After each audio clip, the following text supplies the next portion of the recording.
Hello everyone, I'm Steve Savant, syndicated financial columnist and money color commentator.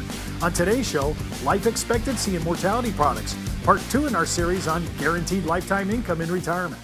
Well, welcome to our second segment. We're talking about guaranteed lifetime income in retirement, and in this segment we're talking about life expectancy in mortality products. Now, I want you to talk about burial clubs. You know, when you're thinking about this, Caius Marius, Roman military leader, about 100 BC, he actually formed burial clubs for his troops, people who had died, so that their beneficiaries would be able to give them a proper funeral, kind of like the beginning of final expense, what we would call today final expense.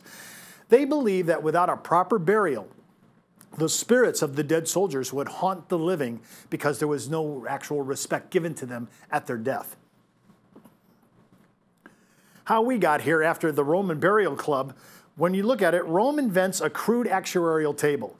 They figure out how the contributions can be made so that the soldiers' beneficiaries can receive some kind of a stipend for the rest of their life to support them.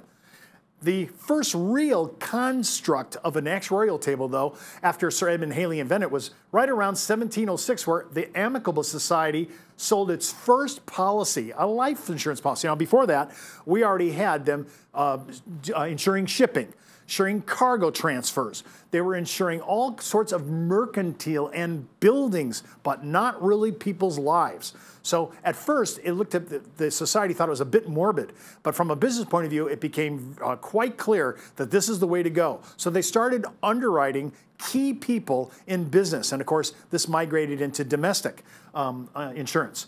And in 1759, in the United States, the first people that brought life insurance to the U.S. was the Presbyterian Ministers Fund, and they formed this fund for the beneficiaries, the widow and the children of ministers, because generally they didn't have any other retirement plan. So they formed this basic life insurance. It was to be in their Presbyterian fund, you had to automatically enroll in life insurance because they did not want to have to sit there and actually have the finance and the wherewithal to take care of widows and children of ministers.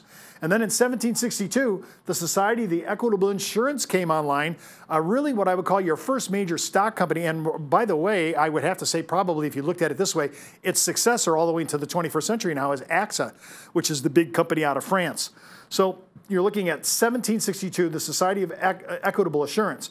But then in 1835, the Venerable New England was the first mutual company to come online. And by the way, I came in my own practice in the 80s. I came in through the Venerable New England, which of course is now owned by the Metropolitan. Now, the Society of Actuaries, there's change in U.S. expectancy. It seems like it's changing now a lot quicker than it used to when I first came into the business. Life expectancy, think about it, for the 65-year-olds. So if you're 65 today, your expectation is male 86.6 years, female 88.8 years, according to the Wall Street Journal.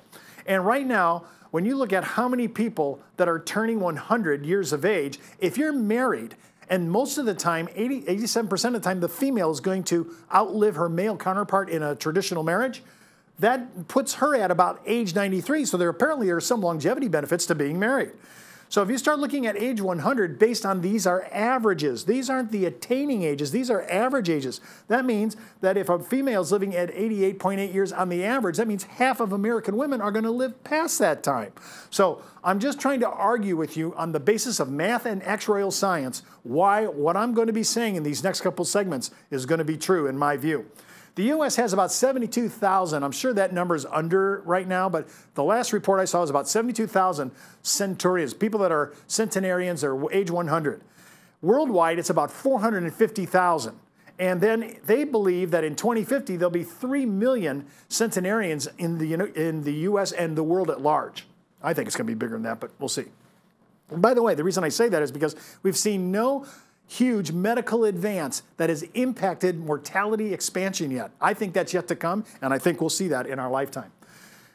When you look at the Commissioner Standard Operational Tables and what has happened to the maturity dates and the endowment dates, this gives a small indication of where the future is going. Look at the 1958 CSO. When I came into the business in the 80s, we were using the 1958 CSO. That kind of tips you off of how old I am. The average maturity date for most of these life insurance contracts was age 90. When the 1980 CSO came online, it pushed dates from 95, even age 100 mature dates, which we thought at that time was just unheard of. Then at the 2001 CSO maturity date, we pushed it all the way out to age 100, some even 120, some even age 121. And I've seen illustrations by some life insurance manufacturers that actually show illustrations, not the policy, but an illustration that shows all the way out to 130, 31 years. Unbelievable that we're thinking this way. In the 2012 CSO tables, the annuity credit reduction, you started to see some actual longevity credits, mortality credits get reduced because the companies now see the longevity, we're living longer, so they don't want to start crediting the mortality credits to these contracts. So you're seeing a small reduction because we're living longer. Again, another indication or a sign that the expansion of mortality, human mortality, is going off into the future. And then right now, the 2017 CSO is under construction. You can go out there and look at some of the base work they've done at the Society of Actuaries website, but all the things that we're seeing are pretty fantastic. And then in the 20th century, we had a contract invented called second to die or survivorship, and it was built by a Canadian company for our own tax law. We had the Marital Deduction Act created in '81, which said that whatever surviving spouse of the marriage, they would be able to receive the assets to them free on the first exchange. So whether dad died first or mom died first, you would only have to pay taxes at the second death. So we made a contract that said, we'll help you pay those taxes at the second death, and we'll use second to die for that, and it was dovetailed into the Marital Deduction Act. Now, low female mortality was unbelievable because we didn't have death claims. Males died on time, but mom blew by the table, so much so that we had less than 500 death claims in the U.S. during the 20th century. Think about that's all U.S. carriers all in. And 87% of the time, because women are outliving their husband, they're not outliving them by a couple of years, it's outliving them by 5, 6, 7 years. So this kind of mortality revolution is really affecting the way we pay out. And of course, a lot of the claims we have in the 21st century now have finally caught up. But when you put in consideration that when we started second to die, the male and the female rates for a guaranteed $1 million back in 1990 was $26,000. And that same guaranteed rate with a super preferred male and a female at 65 is somewhere around 75 to 8 grand. So the mortality revolution is extending the timeline and causing product in life insurance, as this example, to get smaller. If you're thinking about estate planning, long-term care planning, retirement planning, or even multi-generational planning where you have 4 generations living, your great-grandparents, your grandparents, you and your children, think about that. All these planning are all built on the presupposition of huge longevity. Everything that we're moving out now to, everybody is now moving to a boilerplate to age 100 because we have to make sure that we have the income to provide for our longevity, especially during our really what I would call super senior years or elder years. Don't forget to watch our next segment on lifetime income annuities, part 3 of our series on guaranteed lifetime income in retirement.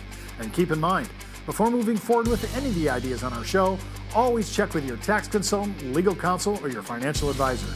You've been watching Steve Savant's Money, the name of the game.